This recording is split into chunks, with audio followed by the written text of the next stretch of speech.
It is 8 years since world leaders gathered in Paris for what was supposed to be a landmark agreement to tackle global warming.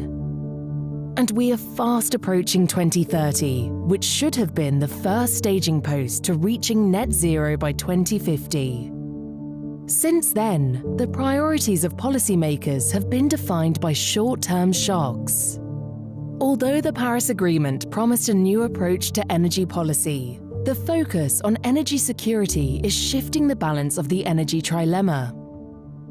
The rise of protectionism and emphasis on energy security is leading to many regions turning to renewables, whilst some continue to rely on domestically produced fossil fuels. Solar and wind continue to grow, although uptake is being hindered by supply chain disruption, permitting issues, and grid infrastructure bottlenecks. And even if governments committed to a low-carbon future, licenses continue to be granted for new oil and gas fields. Where does this leave the energy transition?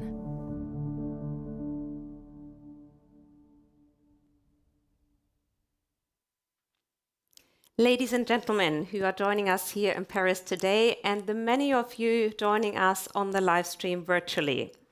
Welcome to the launch of DNV's Energy Transition Outlook 2023 with energy and policy experts. My name is Ulrike Haugen, I'm DNV's Chief Communications Officer and looking forward to spending next 1 hour and 15 minutes with you. We're very excited to be launching this new Energy Transition Outlook from Paris. Paris, not only the city of love and next year's Summer Olympics, but also Paris has an extraordinary link to the world's ambitious climate goals. But I will leave it to DNV's Group President and CEO to elaborate further in just a moment. Let me give you a short overview about our program for the next 1 hour, 15 minutes. We will start with DNV's Group President and CEO, who will give us an insight into the newest report. I will then discuss the geopolitical impact on the energy transition with experts from Total Energy, Engie, and Fortescue Energy. We have invited a special guest from the IEA, who will share with us his perspectives on hydrogen. Is it a hype or is there hope? I'm also looking forward to a panel discussion on infrastructure, the promise and limits of electrification and grids, moderated by DNV's CEO for Energy Systems, Ditlev Engel, and we're welcoming guests from Credit Agricole and Engie for this discussion. But now, please join me in welcoming DNV's Group President and CEO, Remi Eriksen, who will give us insights into the latest research and the report.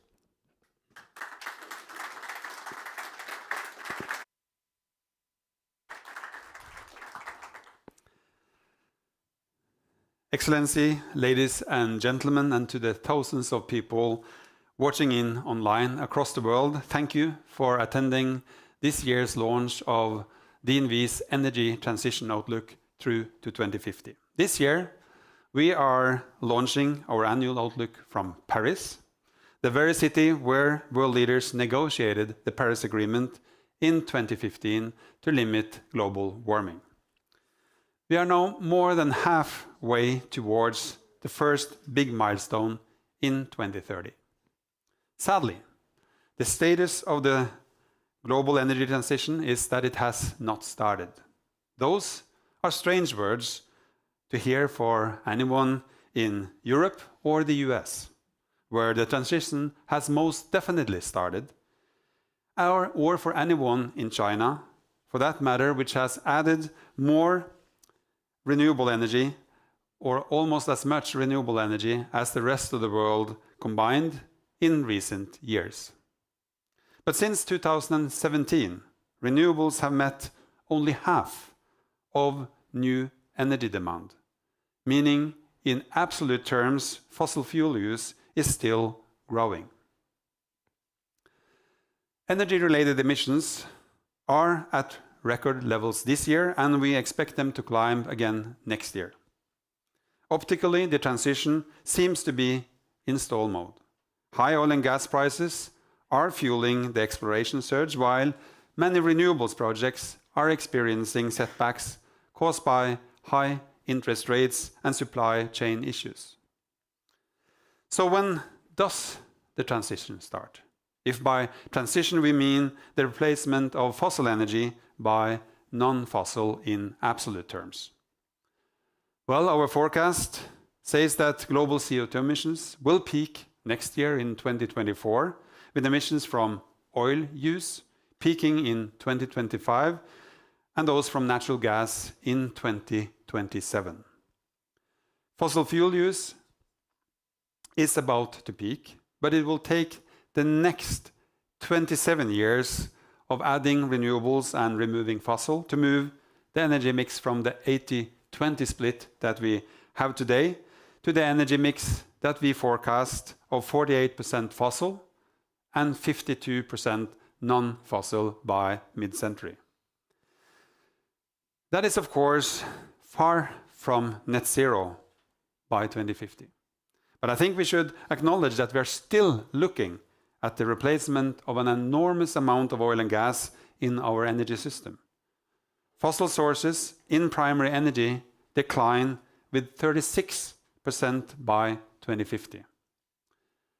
In oil equivalents, let me give you an example. The decline corresponds to 13 fully loaded, very large crude carriers each day through to 2050 on average. Less now, but a lot more towards 2050. This will look more dramatic in some sectors than others. Most visible, this will be in the road transport sector. We forecast that EVs will continue to grow and will constitute almost 3/4 of the global vehicle fleet by 2050. We are already seeing the buildup of this with record EV sales also this year again. We expect EVs to take 50% share of new vehicle sales globally by 2031. The share of electricity in final demand will more than double globally between now and mid-century. We forecast a 13-fold increase in solar and wind electricity production by mid-century. Together, they will be responsible for more than 2/3 of the electricity mix by then. Despite interest rate and supply chain headwinds, solar PV installations added a record 250 gigawatts last year, in 1 year. Wind power contributed with about 120 gigawatts added.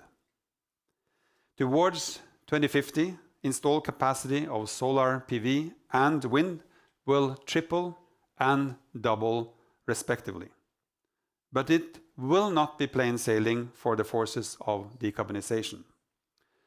The global grid, transmission and distribution combined, will double in length from around 100 million circuit kilometers in 2022 to just over 200 million circuit kilometers by mid-century. However, grid constraints are a key bottleneck right now for renewable electricity expansion and also related distributed energy assets such as grid-connected storage and EV charging points in many regions, including Europe and North America. Our forecast factors in the impact of lagging grid capacity in the near and medium-term build-out rates of renewables. Both the EU and the US are advancing policies to address permitting delays, but a deeper policy response is needed, which may include expropriation and supportive financing.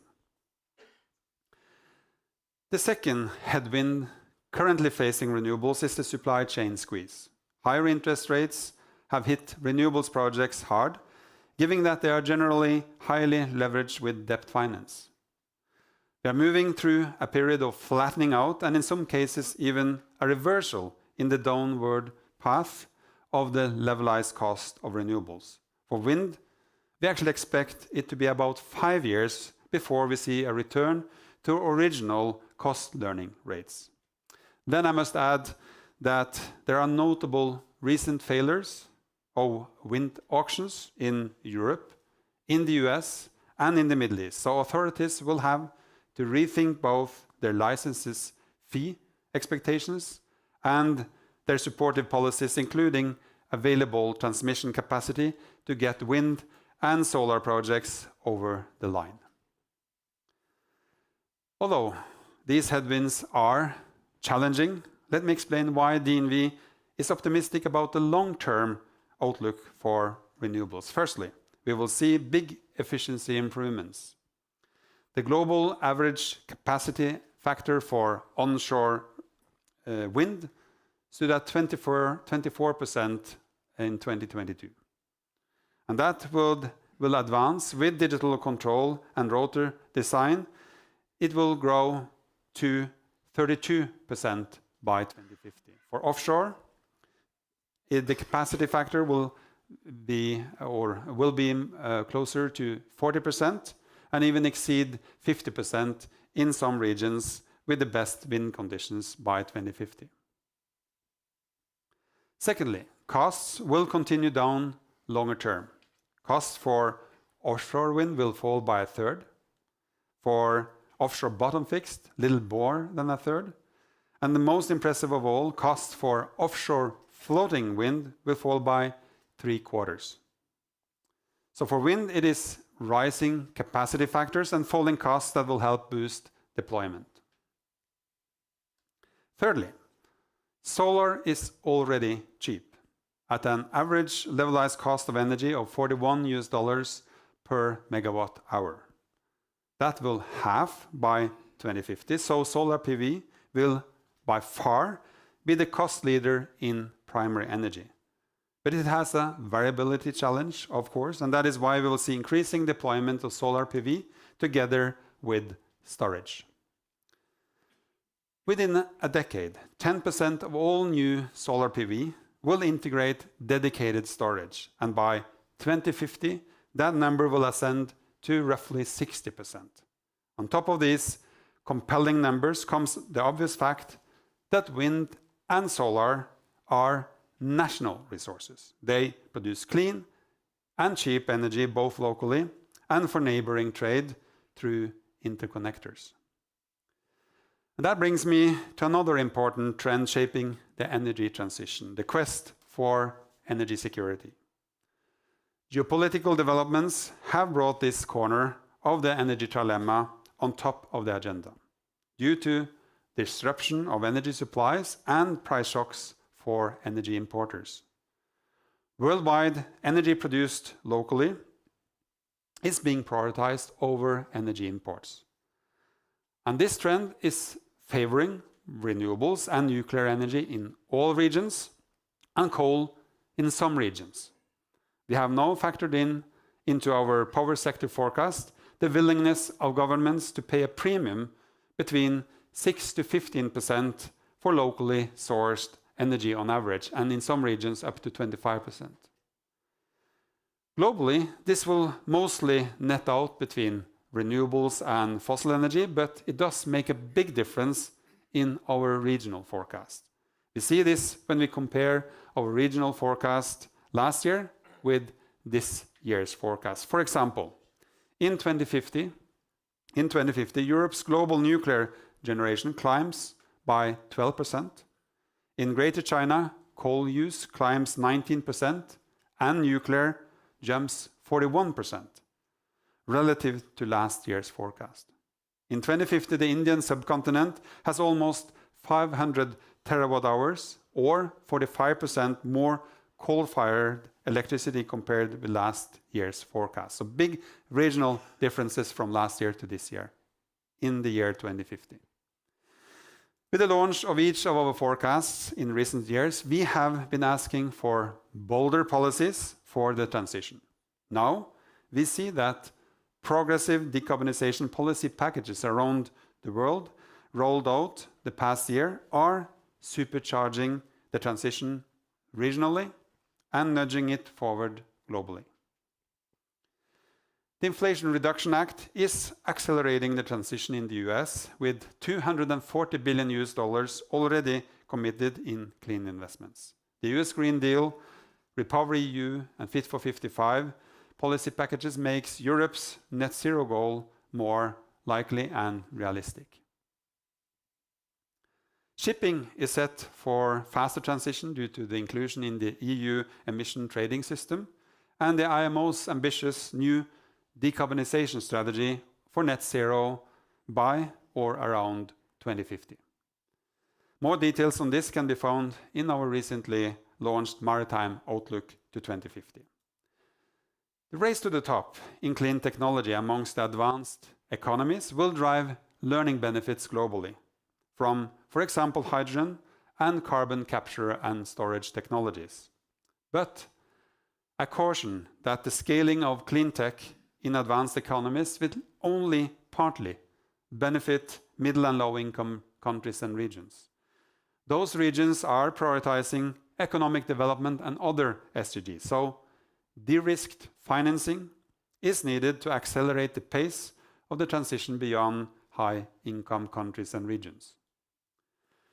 Globally, we forecast emissions to decline only 4% to 2030 and 46% to 2050, very far from the halving needed this decade and net zero by 2050. In other words, limiting global temperature increase to 1.5 degrees Celsius warming is therefore less likely than ever. However, we cannot afford not to act. So let me end on a more positive note about what we can afford. The energy transition we forecast leads to considerable savings at a global level due to efficiency gains and cost reductions. Our results suggest that energy expenditures are representing a declining share of global GDP. The world will be using less and less energy for each dollar of GDP. In Europe, it might be difficult to see the end of high energy bills, but the gas crisis is starting to clear and average household electricity bills have started to fall. Thanks to an ever larger share of cheaper green electricity and due to the efficient electrification of end use, household bills will continue to fall and will be 25% below pre-pandemic levels in 2050. This is a startling conclusion from the perspective of policy making, meaning that far from coming at a green premium penalty, the energy transition is involving a substantial green reward, paying dividends in the long term for society for generations to come. That prediction should give governments the courage to engage in an even faster transition, and a faster transition is most definitely needed. Thank you.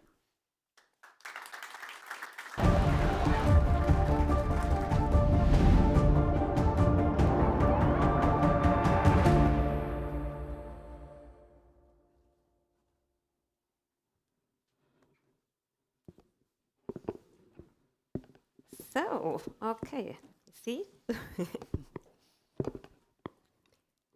So, in our first panel, we would like to discuss the geopolitical impact on the energy transition, a big topic. We are joined by 3 international energy executives. Let me introduce you to Jean-Pascal Clémençon, Senior Vice President, Strategy and Markets at Total Energy. He's been working in Total Energies for more than 20 years, primarily in the upstream oil and gas business, and has held positions in Africa, Middle East, and Europe. Welcome. Thank you. Good morning to you. A warm welcome also to Mark Akerst, Head of Renewable Strategy and M&A at ENGIE, based in Paris. ENGIE is a multinational energy company, and Mark joined the company almost 20 years ago in the UK, already working with renewables then. He has spent over 30 years in the energy sector with international experience managing onshore wind, solar PV, and battery storage. Welcome to you as well. Thank you.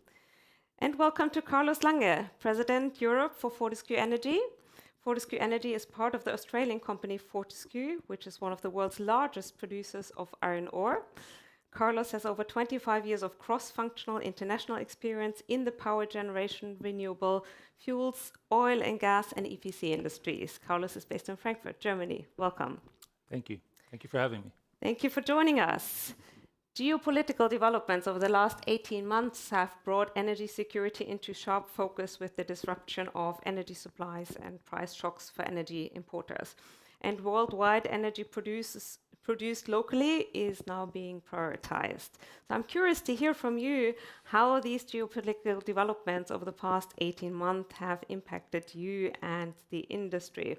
If we start with Jean-Pascal, how has Total Energies been coping with and addressing this energy trilemma of having to ensure energy security in Europe and not losing focus on the climate targets?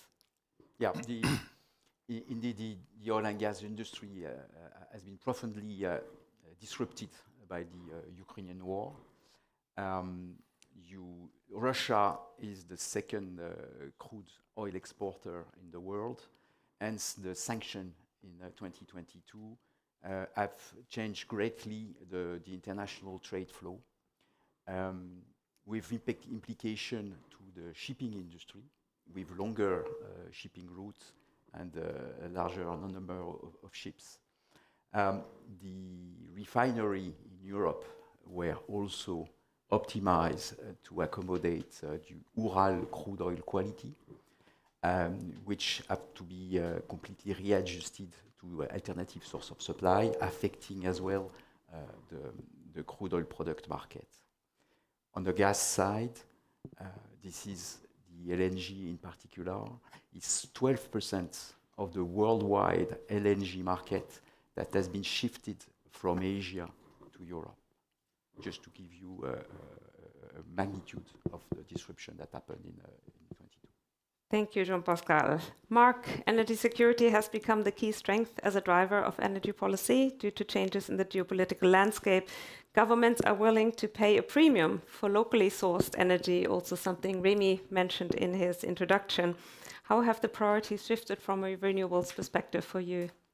Yeah, clearly fully aligned with that assessment. I mean, I think the first thing we've seen is on the policy front. And we saw in the EU and also the Inflation Reduction Act in the US, so the kind of very, very obvious examples in two of our very biggest markets. And Repower EU was directly associated with the war in Ukraine as a direct response. So we're clearly seeing on the policy front a big increase in ambitions and a real desire as well to try and tackle some of those issues that prevent us from actually achieving those ambitions. We had a decision this week on the Renewable Energy Directive in Europe. We still need to see implementation, but there's clearly work on some of those tricky issues. I think what we're also seeing related to the security of supply question is manufacturing, a change in the kind of structure of equipment manufacturing, where there's a real desire to bring manufacturing more local. And we see that very clearly in the Inflation Reduction Act. We see it in other markets, such as in India, which also has similar policies. And we can see that Europe is trying to tackle this, but it's more of a challenge for Europe, and maybe that's something we'll come back to later. But it's clearly top of the agenda is to encompass in this security of the supply question, not just the energy, but actually the manufacturing of the key equipment that gets the energy. And I would say a last challenge is we're beginning to see the macroeconomic, that feeding into the macroeconomic environment. I think it's, from our perspective, too early to say how far that will actually have an impact on the ability of the system to grow. Certainly from our perspective, we're still seeing a lot of competition in the market, and we're still seeing a lot of opportunities for growth, and we're sticking to the growth trajectory. But I think that's also something we need to keep an eye on. Yeah, let's get back to the supply chain topic. Carlos, Fortescue Energy is one of the world's largest producers of iron ore, and your company is based in Australia. You also have extensive experience in Europe and China and the rest of the world. So maybe you first want to give us an insight into Fortescue, and also if you can tell us how you've experienced those last 18 months in terms of geopolitics. Well, absolutely. Well, I think foremost, we need to move faster and with more determination. And I'm saying, this across the globe. Fortescue, we are a major polluter of CO2. I have to admit this. We emit over 2 million tons of CO2 per year in all our mining operations in Western Australia. However, 12 months ago, we made a commitment to become real zero, and the focus is on real, so not net, real zero in scope 1 and 2 by 2030. To get there, we are committing over $6 billion to decarbonize our operations. This is massive. So what does that mean? And maybe just to give sort of a sense, we have in our operations over 350 those huge haul trucks, those that transport over 240 tons of rocks, of material iron ore, that currently run on diesel. We have over 80 excavators. We have over 170 locomotives that all run on diesel that will have to convert to zero emissions technology. That's what we're doing. We're developing part of these technology on our own. We will make them available to others that are interested. And this is a massive transformation. So that's happening already now. We have the first zero emissions battery run haul truck in operations in the Pilbara in Western Australia, and more to come. So I invite anybody who wants to see this. This is really happening. That would be great. Yes. Absolutely. Looking forward to it. We'll get back to some of your decarbonization projects. Jean-Pascal, when we talked ahead of this event, I was curious to hear about your experience in Egypt, Algeria, and Congo. And also, we discussed that there's a great risk of medium and low-income countries being left behind in the clean tech race, and emission reduction will fail in those areas, in those regions. So can you share some thoughts on the Global South and what needs to happen to progress with the energy transition also in non-OECD countries? Yeah, because I believe it is essential that we all recognize that the world is far from being homogeneous and that there is a completely different pace that will be needed to tackle the energy transition in Europe, where we've seen that the use of gas is for us essential in order to prevent too great use of coal in power generation, and we've been strongly been part of this energy security of supply over the last years with the installation of two new FSRUs in France and in Germany to ensure that. Nonetheless, we know that there are still European countries that are consuming too high coal in their fire plant, and this is definitely something we need to tackle. But this is the European and the OECD country, and on the other side of the story is the emerging world. And for those countries, beyond energy security, this is energy access, which is the key their key priority. And in the Global South, fossil energy is an affordable and very often domestic source of energy to provide a growing population, energy access, and increased prosperity. Therefore, the Western challenge, the Western countries' challenge, is really to help them to decarbonize faster. And this is what we are trying to do, for instance, in India with our partnership with Adani in the field of LNG and renewable, and also with our multi-energy project in Iraq. We talked that COP has previously tried to make agreements in that direction. Are you hopeful for COP28? We know that the Article 6 and this $100 billion transfer from Western countries to emerging world has been an issue dragging on since 2015, and we really hope that the Article 6 will find a positive conclusion at this COP28. So you're optimistic? Yeah. Very good. Mark, let's go back to the supply chain and the home shoring or friend shoring, as we call it. Policies have added to those supply chain complexities. What kind of impact does that specifically have for you in Europe at NG? Yeah, I mean, certainly the supply chain over the last few years has been, I mean, there have been a number of factors that have made the supply chain more complex. I mean, we saw on the curves, actually, you had this kind of continual declining trend on CapEx. You know, we could kind of read and anticipate where the market was going, and then we went through these kind of stormy waters over the last couple of years. And then we're coming out of that, and then we've got this policy towards nearshoring. I think for us, the situation is as I referred to, a bit different in different parts of the world. I think if we look at the US, I mean, there is a lot of clarity in the Inflation Reduction Act policy, and what we see is that is generating real movement in terms of manufacturers setting up manufacturing facilities in the US with deliveries of equipment, in a very relatively short space of time. So I think what that does is it creates certainty and visibility, which means, okay, so with our procurement strategy, okay, the market was set up in a particular way at some moment, but we can kind of see where it's going and we can make commitments.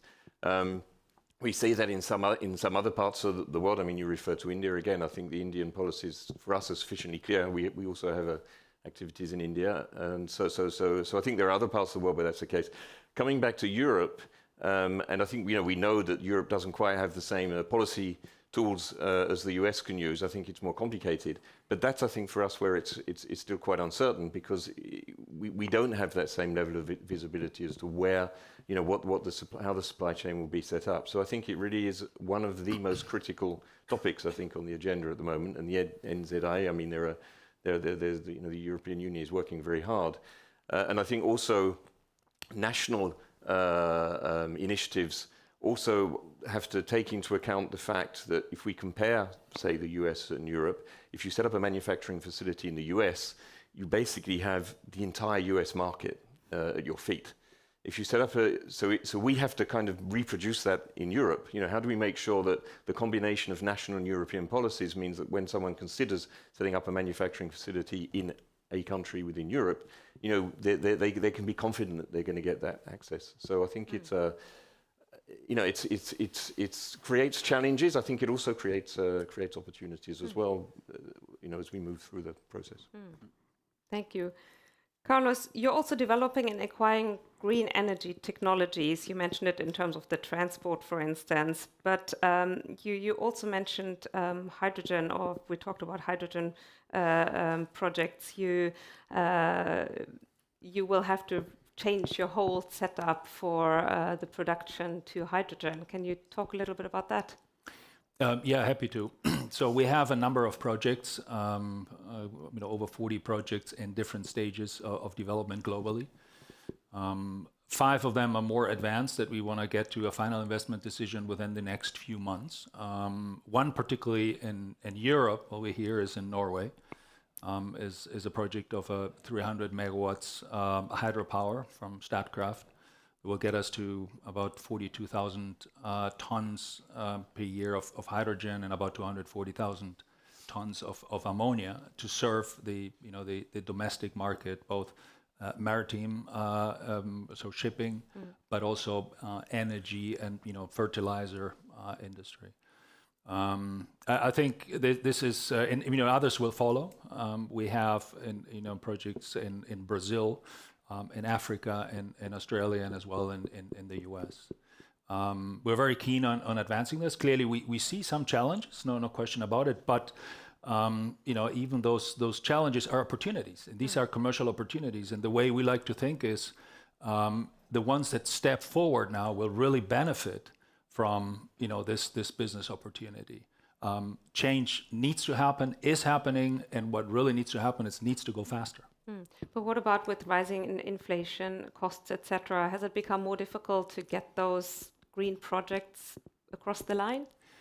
Well, it certainly hasn't made it easier, but we're not in this green energy space because it's easy, and really it's because we like the challenge and we think there is a commercial opportunity, and maybe because I mentioned some of the numbers of the figures earlier, replacing 1 billion liters of diesel across all these different pieces of equipment saves us over $1 billion, based on current pricing, about $1.2 billion of diesel fuel cost a year.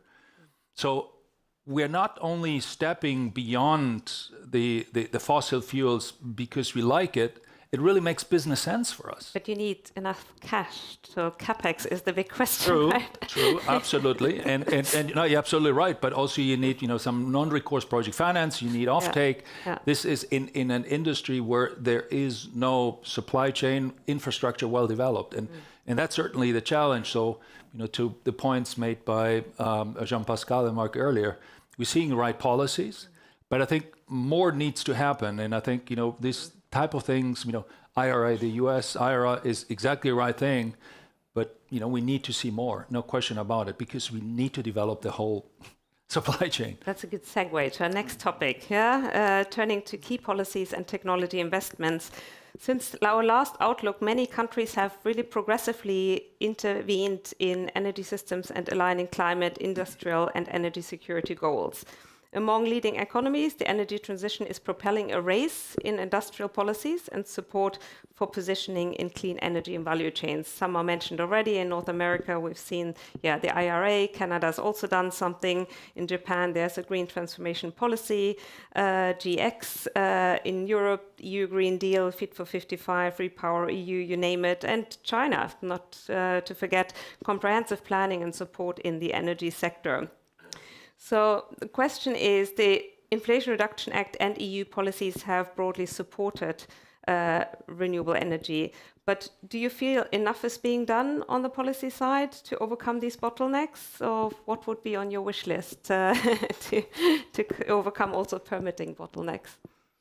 If I have one thing to highlight on the IRA to start the answers, I think there is one blind spot that has been already mentioned by Remi in the presentation, is that the IRA does not provide enough incentive for the electricity grid expansion. And just to give you some order of magnitude, over the last 5 years in the US, they have installed less than 1,000 miles of electricity grid. And what is needed by 2030 for the US to meet their net zero ambition is an installation of 6,000 miles per year of grid. Therefore, you see the gap that has to be covered. And today in the IRA, there are issues on permitting and so on, but not really a deep plan on progressing this aspect. Other thoughts on that? Yeah, no, sorry, go ahead. No, go ahead, Mark. No, I was going to say, I would agree. Yeah, I think grid is really a critical issue.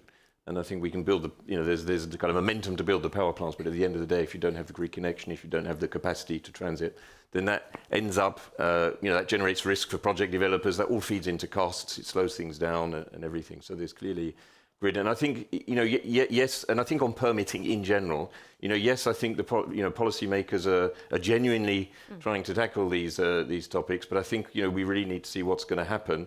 And we're going to also come up with the question of bringing people along with us, because you can't kind of bulldozer your way through local permitting. That's going to generate resistance, and something we've been working on as a group. We've set up what we call a kind of local label, which is audited by an external auditor, which addresses the stakeholder, the impact on nature, the biodiversity, these kind of things, the recycling, all of these questions people have.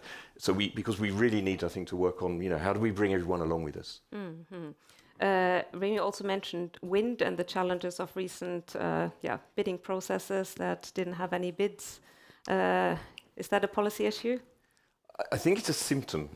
I mean, sometimes it can be to do with the fact that specific auctions, you can see when you look the way the auction was put together, it was an auction. But I think it's a symptom. I mean, I think that's what you see at the end when you have these different issues coming up. And as someone said earlier, there really is an urgency, and I think it comes out very clearly in your report. There really is an urgency, and we have a responsibility along with policymakers to make this happen. In what I would just add to what the question on the policy, I think what we need is transparency, I think, and clarity. I think this is the U.S. IRA has been very straightforward. You need predictability. I mean, we talk about massive capital, infrastructure investments here, and in this we need predictability.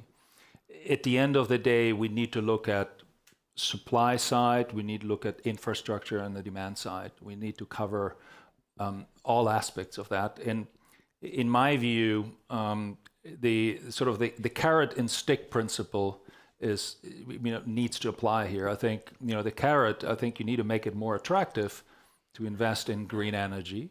The stick piece is emitting CO2 fossil. Needs to become more expensive ultimately. We were chatting last night, right, in the adoption of electric vehicles in Norway, 90% of new vehicles. But we had the discussion: it really, everybody who made that decision, felt it somewhere, either in the pocket or ease of transaction, ease of, going to work.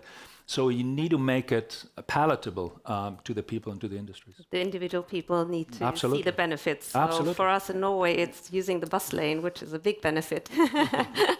Well, it's also VAT exemption, but in Germany 20 years ago, the solar energy was going the same way with good feed-in tariffs. So everybody would want to have solar panels on their roofs.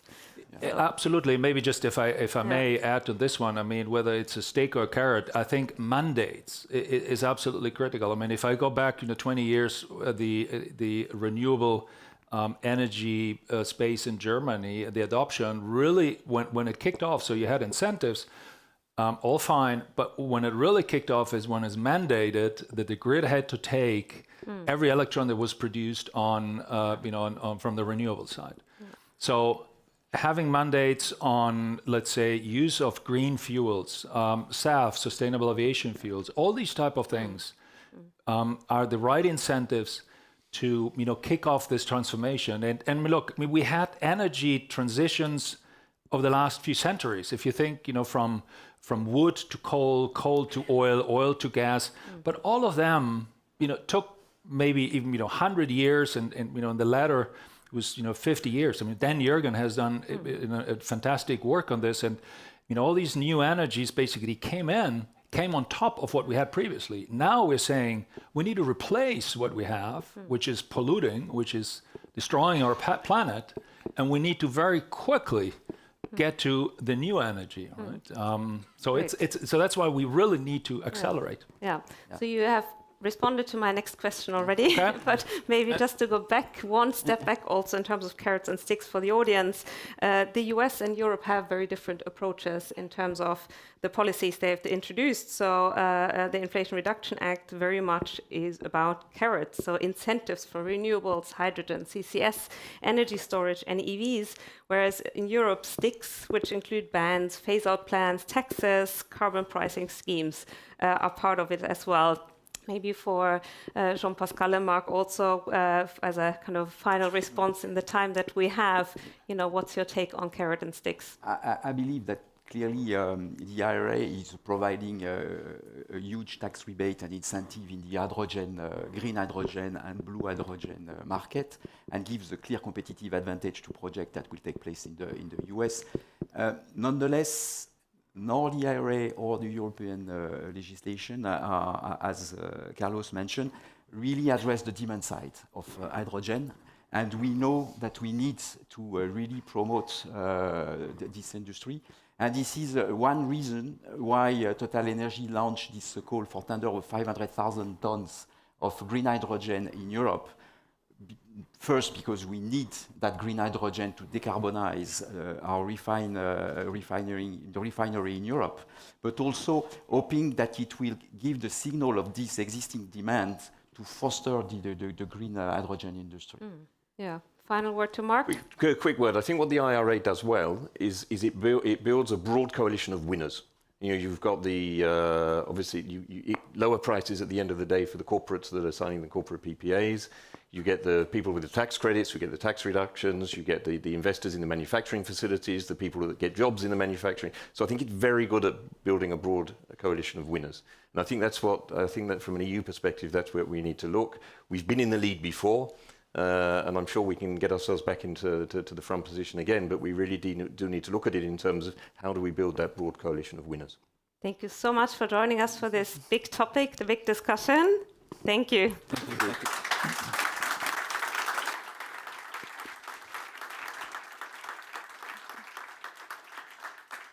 Thank you. It is now my pleasure to introduce you to our next speaker. We have invited the head of the Energy Technology Policy Division at the International Energy Agency, IEA, based in Paris, Timur Gül. We've asked Timur to speak about the role of hydrogen in the energy transition. Is it a hype or is there hope? Timur.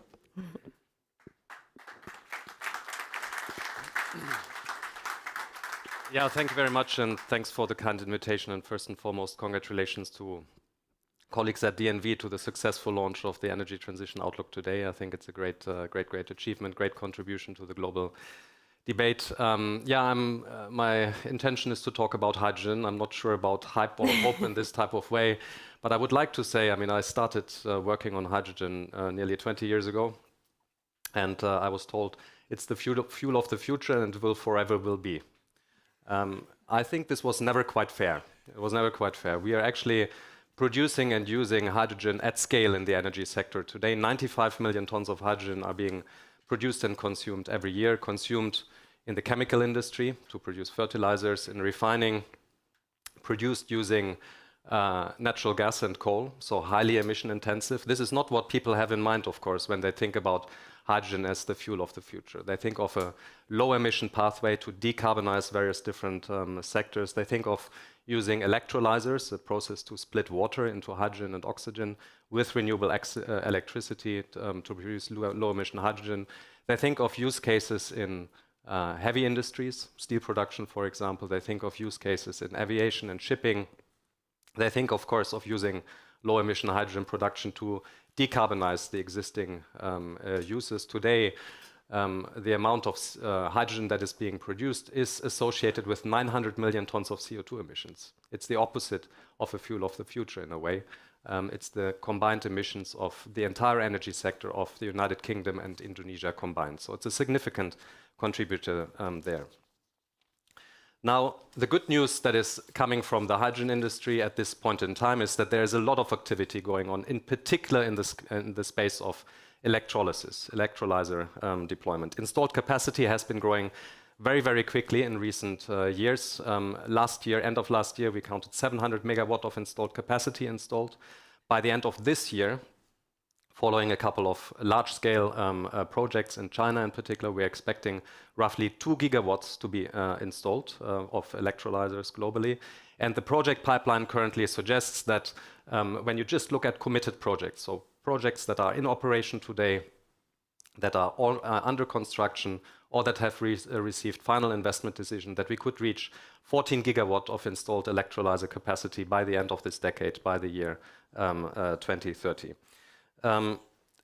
As you can see here, China and Europe are leading the deployments. China has 14 projects actually committed above 100 megawatts, which could be operational already by next year, so significant capacity there.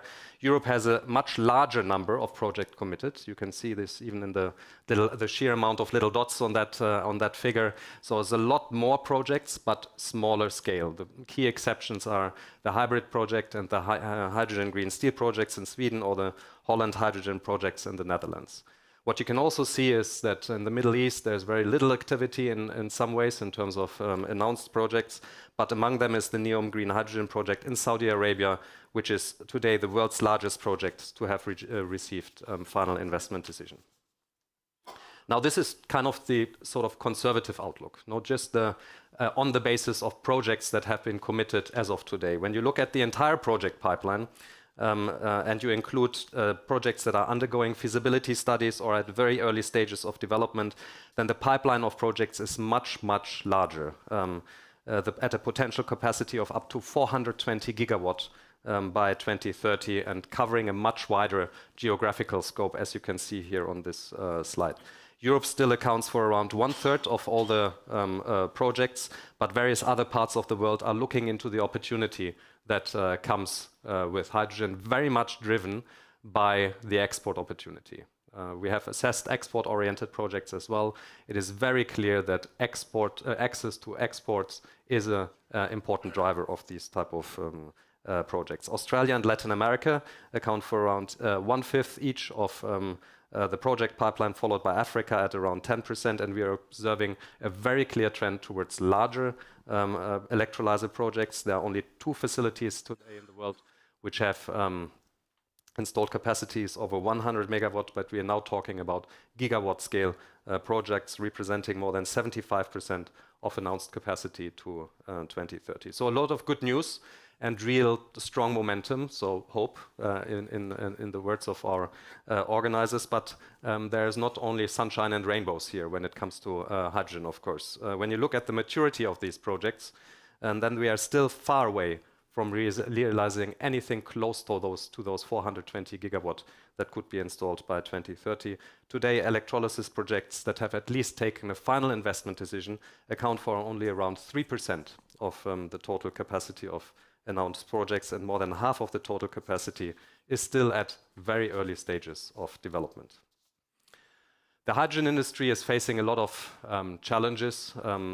Regulatory uncertainty is one, uncertainty on market developments, the amount of market uptake that could come with low-emission hydrogen, and of course cost hurdles. Producing renewable-based hydrogen today is just more costly than it is to produce fossil-based hydrogen. Inflation has made the cost barrier one that is more difficult to overcome at this point in time, significantly increasing the prices of equipment and interest rates. This has impacted the economics of hydrogen projects around the world, several of which had to revise upward their initial cost estimate by up to 50%. A couple of factors here at play that are very important. The installed cost of electrolyzers has increased significantly due to increases in materials and labor cost.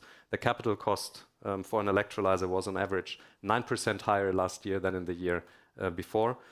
Cost inflation obviously also impacts renewable electricity projects. The combined effect here between electrolyzers and renewables, both capital-intensive type of projects, is around 20% increase in the overall costs. But the largest cost increase comes from the cost of capital here. Capital-intensive renewable hydrogen projects are particularly sensitive to changes in financing costs. An increase in the cost of capital from, for example, 5 to 8% raises today's levelized hydrogen production cost by nearly 1/3. We don't expect this to be permanent. We are already seeing a slowdown in the rise of costs, but so the main impact that we are expecting is delays in final investment decisions and not necessarily cancellations, but of course reaching 420 gigawatt by 2030, according to what is the most optimistic view on the current project pipeline, looks very, very ambitious at this point in time. Now, it's good to push hydrogen supply, but I think our colleague from Total already mentioned it in the panel before. The question is, how large will be the market? Based on announced projects, and if you take not only electrolyzers, but also fossil fuels with CCS into account, then global production could reach up to 38 million tons of low-emission hydrogen by the year 2030. Again, in comparison, we are currently producing and consuming 95 million tons, so it's a huge number if all of these very speculative in parts projects would go ahead. But who is going to absorb all that? What is the market for that low-emission hydrogen? Without robust demand, producers of low-emission hydrogen will not be able to secure sufficient off-takers to justify their investments, jeopardizing the viability of the entire low-emission hydrogen industry. Efforts to create demand for low-emission hydrogen have just recently started to attract policy attentions, in some ways a bit surprising, I must say. Energy is always about supply and demand, so it would be good to focus on demand there as well. Government plans are not sufficient to absorb all this hydrogen production, potential hydrogen production at all. Around 7 million tons of demand can be created on the basis of current policies. This could increase up to 14 million tons by the year 2030 if you take all the plans that governments have made that are not yet necessarily underpinned by concrete policies into account. So only half of this demand is in existing applications where it's really low emission hydrogen is, in theory at least, plug and play. We are not anywhere near to where we should be getting. There are several international initiatives to boost low emission hydrogen use. This can help, of course, aggregate demand, but based on the existing commitments, we expect this could create just around 1 to 3 million tons of low emission hydrogen demand by 2030. And of course, the private sector has also started moving through offtake agreements, but efforts here remain at very small scale. Companies have signed offtake agreements for up to 2 million tons of low emission hydrogen, and more than half of that are preliminary non-binding commitments. So with that, the question, hope or hype, I cannot answer you. I can say that there is a lot of interest, certainly, and a lot of momentum, but momentum is one thing, as we all know in life. We all have targets and we have plans, but if you don't work towards them, you're not going to achieve them. Thank you very much for your attention.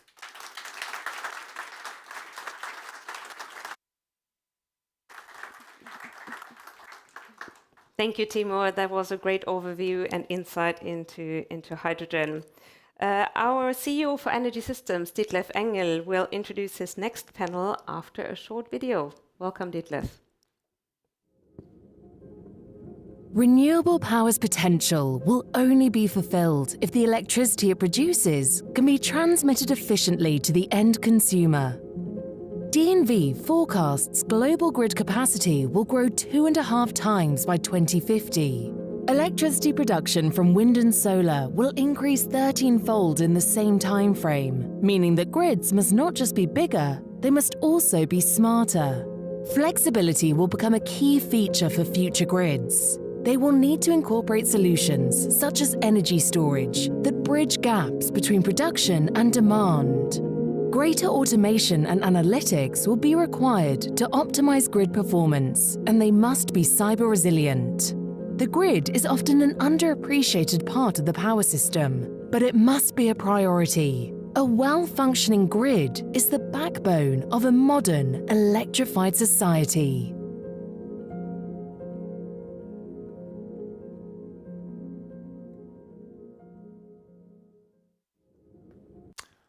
Thank you for the introduction, Ulrike, and a special welcome to my two panelists here. On my left-hand side, I have Cécile Prévieux.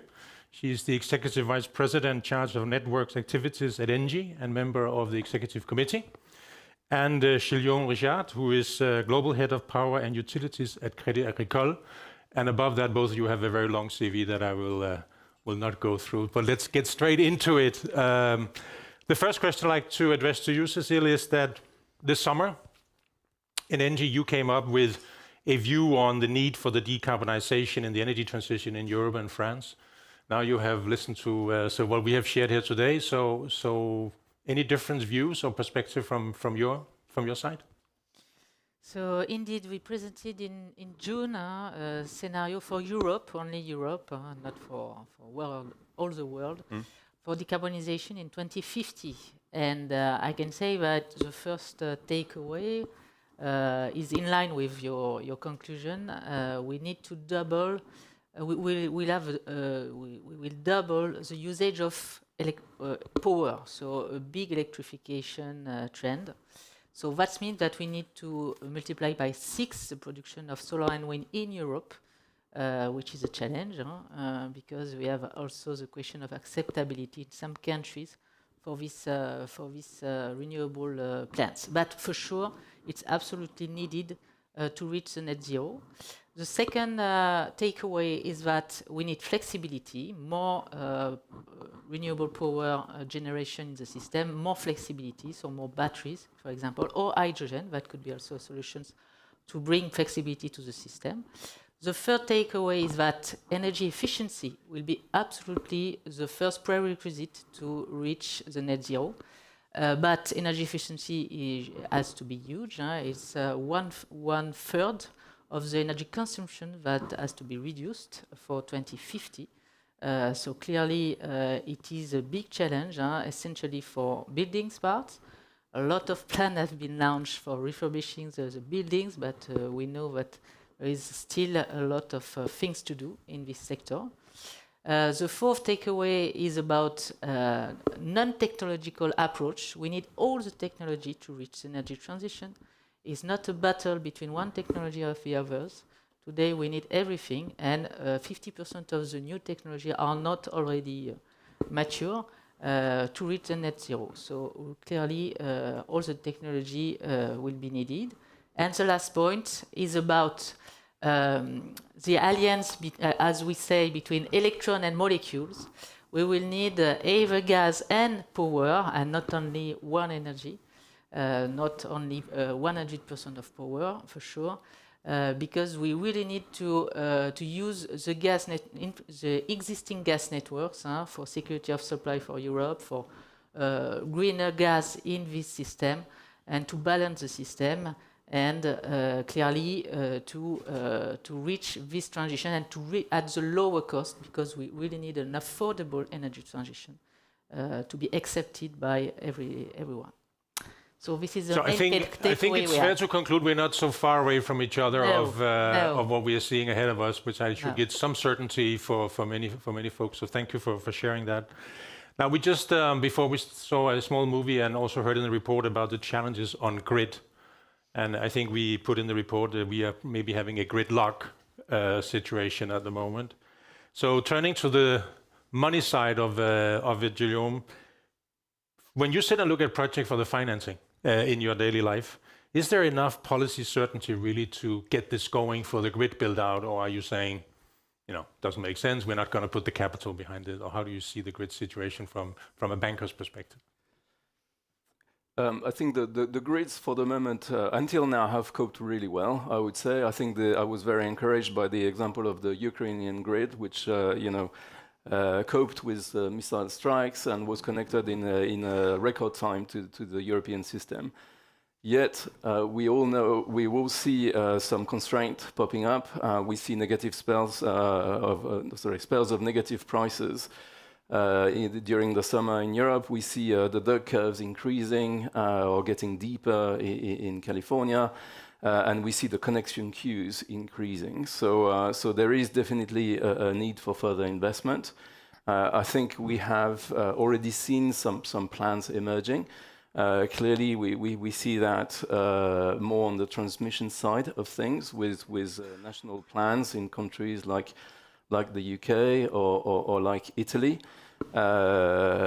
for transmission networks. I think for distributions, the task will be much more difficult, because they will be at the forefront of connecting first much more intermittent renewables and decentralized plants, and also facing new demand changes, new volume from the demand side, from electrification of the buildings, from EV charging, but also new behavior. And so those will be very difficult to cope with, and will require change, not only investment into hard capex, but also investment into software. So how do we mobilize the investment for that? Is first and foremost, I believe, a regulatory question, and to have the right incentives at the right moment, at the right time. I think for hydrogen, it was a case of a lot of supply being mobilized, but not so much on the demand side. It will have to be the same on the grid front. The investment case is, from a macro perspective, it's obvious. It is more difficult to mobilize the finance. There is clearly a lot of money available for the transition from both, the banks that have committed net zero plans, but also from the capital markets. The key issue is about regulation. Okay, so policy certainty is your main concern for that. Everything equal, would that be the conclusion on that?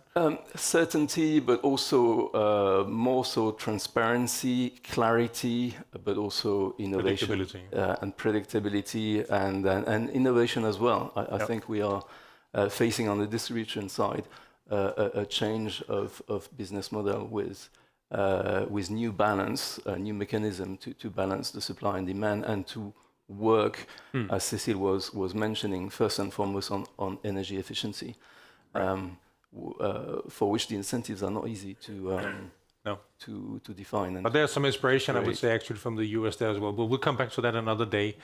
Getting back to you, Cécile, we just in the US, because DNV has been in the US for 125 years, so we had a special ETO for the US, which just launched a few weeks ago. And I think it was Jean-Pascal who mentioned there's a lot of good stuff in the carrot and the IRA, but on the grid side, there is still some work to be done. Now, you operate networks many places around the world in ENGIE, and maybe you could share a little bit about where are you seeing best practices for this in your daily life? Clearly, transmission lines are enabler for power production, renewable power production. Very often in Europe, we have the the chance to have a very developed power grids, and the incumbents are increasing the investment to densify the grid. But in some countries, and the US is an example, or Latin America, for example, or Australia, it was very often a point-to-point connection between a big power production plant and the consumption, so the city, for example. So today you have very remote location where you develop solar panels, wind farms. So you need to connect all this renewable power production to the consumption areas. And that's why there is a lot of requirement of transmission line around the world. And if I give an example, for example, Brazil is clearly a country which is very successful. To develop this new transmission line, it's €1 billion of investment each year. Why? Because first they have a planification of the country, of the system, and where they want to develop the grid and connect it to the power plants. Second, they have opened the market from public companies incumbent to private companies. New entrants. There is tenders each years and they use PPP, public-private partnerships, concessions, to be able to secure also those who will build the grids. And third, they have a regulatory framework very strong, so it's regulated.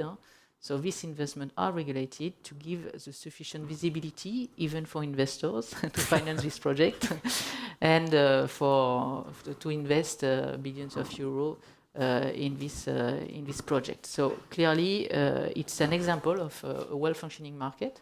Australia is also developing this type of frameworks, which is quite successful. In other countries, it's not always the same. No. So building upon what was said in the first panel, it's about carrot and stick. And what I'm hearing you saying here in Brazil on the grid side, carrot is very much the enabler here. Yeah. Very interesting. Now we are in France today, and obviously when we look into the grid side, you have more than 60% of nuclear power into the electricity. You also have a target of 40 gigawatts of offshore wind to be installed by 2050. When you look at it from a grid side and a finance part, do you think that it will be possible to combine the variable with the very stable baseload of nuclear? Or how do you see that situation evolving here in France? I'm not going to answer the technical question. I don't have the expertise. I don't have the expertise for that. I think, as Cécile was mentioning, what is obvious is we need all the sources. Yeah. And so we will need both renewable and some renewal of nuclear. Nuclear is not eternal, so we need to extend the existing plants and we need to potentially build new ones. And renewables will bridge the gap, and both are absolutely needed. But first and foremost, it's a political decision, first and more than an economic one. There are, fuel procurement, waste treatment issues that need to be considered. From an economical perspective, we had the luxury of having RTE run a few scenarios 2 years ago on that, and given the existing grid and base, it seems to be making an economic sense to be extending some nuclear base load from the existing fleet and some new ones together with new renewables, both PV and wind on and offshore. So the whole system needs that. But it's specific to each and every country. If you take another extreme, Saudi Arabia, the base load could be a combination of PV and batteries. Yeah. And if you take Texas, it could be a CCGT with carbon capture. Right. So it's very much, I would say, as much a political question as an economic one, as very often for the energy systems. Anything you want to add to this, Cécile, on the base load and the renewables in France going forward and the grid side? Yes. So in France, it's a very special country with a big part of renewable, of nuclear. Clearly, it's I don't think it's representative for other countries. No. For sure, we see when the production is not there, the availability of the nuclear plants is not only France, but all Western Europe that is in a nightmare. So we hope that this winter it will be better, but clearly we have ambitious target. There is big announcement to multiply by 2, by 3 the solar plants and the wind farm. So we are the first producer in France in terms of wind and solar. And we hope that we will be able to develop more this kind of project. But clearly, today, yes, we need some batteries, but it's not key for France. The flexibility can be absorbed by the networks and the grid today. But yes. So you see a coexistence. It is a challenge. So to push on the renewable part. So for me, France is much more. Do we want really to stop coal-fired power plants? Because it's a key debate in France. We should have those that were coal-fired power plants, but we still need this one. We have limited the gas-fired power plants in France, as you know.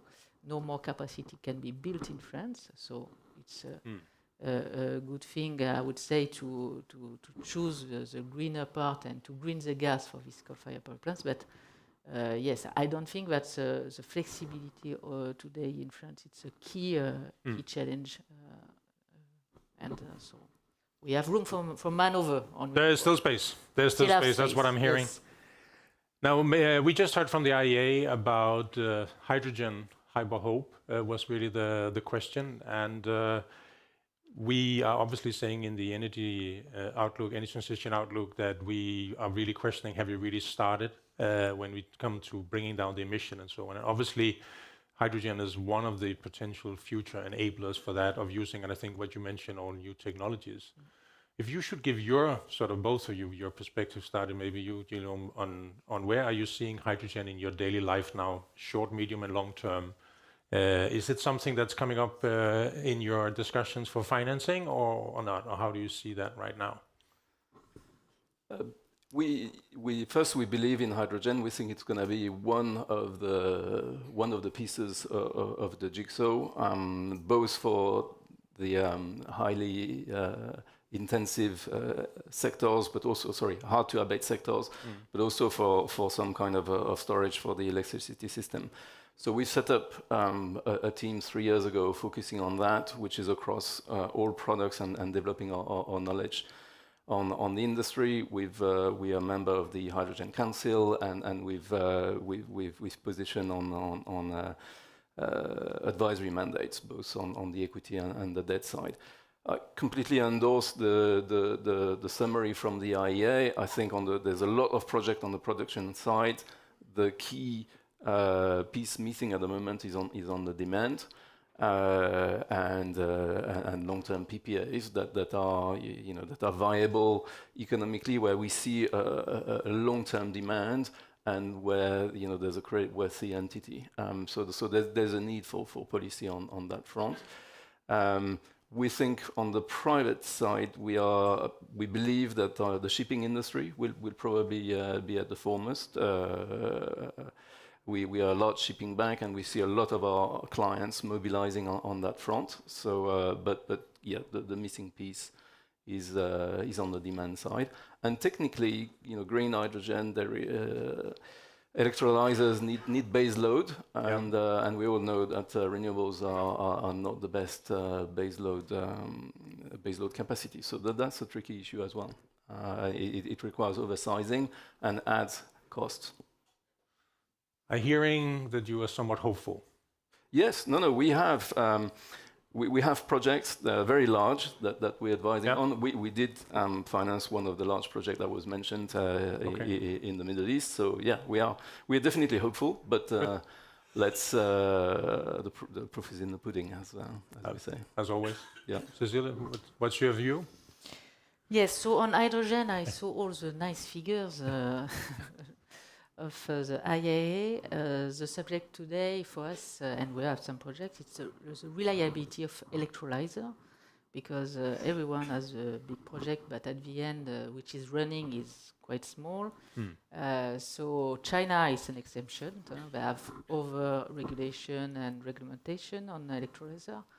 But for Europe, clearly, have big project in electrolyzer. It's a challenge today because they are not very reliable. So it's a challenge for all the filière. And to rebound on your point on the flexibility of the system, we think clearly that H2 infrastructures could be the answer on the flexibility. We have an interesting study between RTE and GRT Gas in France. They studied to couple the grid between power and gas, because you need the power to supply electrolyzer and you need to inject the hydrogen in infrastructures, gas infrastructures that can be converted for H2 infrastructures. And they explain that with the storage, with gas storage converted to hydrogen storage, we can avoid 1.5 billion euro of cost for all the system in 2035.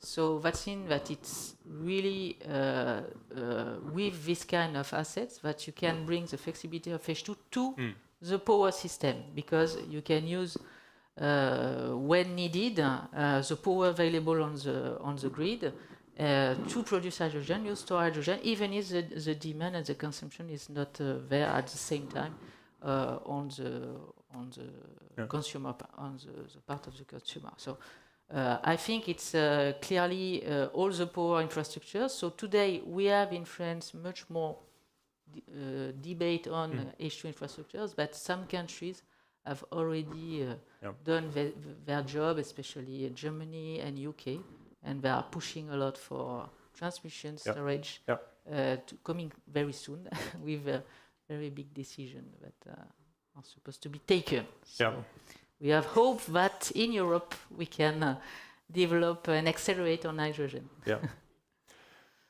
My last questions, we are in Paris. I'm not going to ask you whether or not we're going to deliver on the Paris Agreement, but I would rather ask you another question related to that. And that is, we have often said in DNV that we are technology optimistic, but somewhat regulatory pessimistic for the deployment. And so I would like just finally, in your discussions in your daily life, do you think that the technology, if we really used it full-blown, would be able to get us to the Paris Agreement? The technology part. We'll try to take the regulatory out for a second. I would say for the electricity part, yes. You know, we have solar panels, we have wind. So I would say yes. I think we share your view. Technology optimistic and regulatory a little bit more cautious. It's first and foremost a governance issue, right? Energy transition. So yes, we agree with you. For the first part on the energy front, right? Getting the last electron green will be the difficult part, but that's not for this decade. Right. Cécile? Yes, I think we need to be optimistic because we need to still fight for this. So clearly we have to be optimistic to reach this objective. On the technology part, I think I have the same view. For sure, we will succeed. The question is, yes, the policymakers, the decision. That's why we need clearly to be at technologies and to have, like IRA, policymakers. I understand that the target is to reduce CO2 emissions and not to choose what is the best technology for today or tomorrow. So this is the part of the private sector, of the research, and a lot of people with a lot of expertise. So let's, for each of one, to do our job at the best. And I think it's still reachable. It's still reachable. I think that's a good note to end on. Please thank my two guests, and then I'll hand it back to you, Eriksen.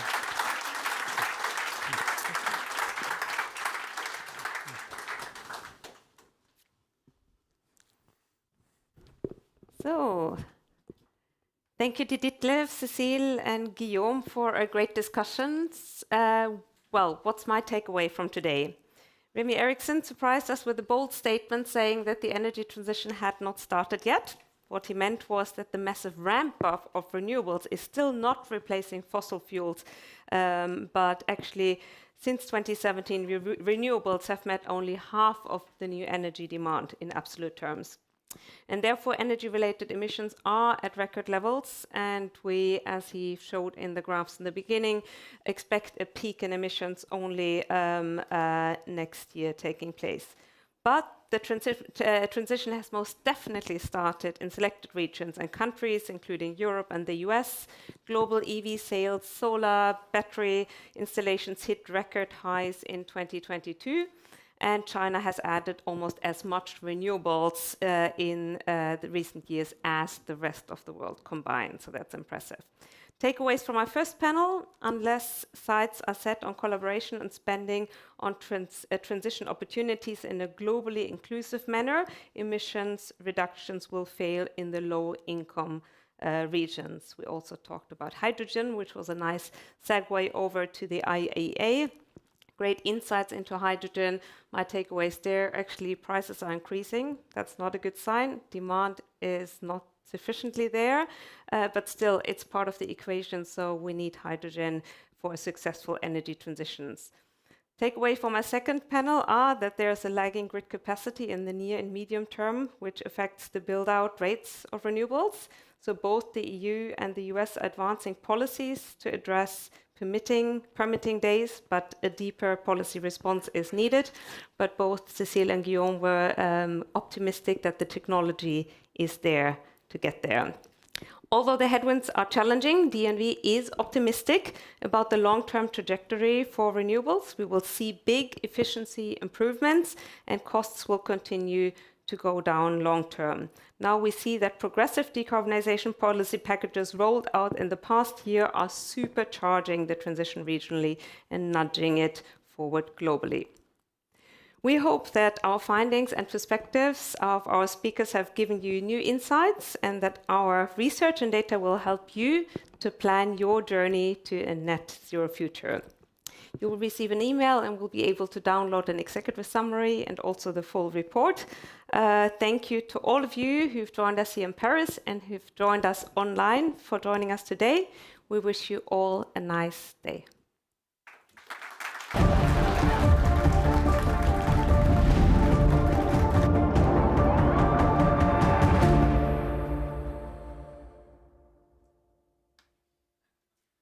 I was told to wait a little bit.